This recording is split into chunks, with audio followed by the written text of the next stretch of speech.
ଆଜିର ଅନୁଚିନ୍ତା ଦେଖନ୍ତୁ। ପ୍ରଥମରେ ଆଘାତ ଏପରି ଏକ ଜିନିଷ ଯାହା ମଣିଷକୁ ସଠିକ୍ ଜ୍ଞାନ ଦେଇଥାଏ।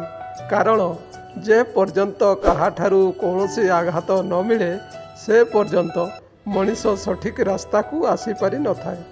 ଦୁଇରେ ହେଲା ଭଲ ଲୋକଙ୍କୁ ଭୁଲ ବୁଝୁଥିବା ମଣିଷ ଭବିଷ୍ୟତରେ ବହୁତ ପସ୍ତାଏ।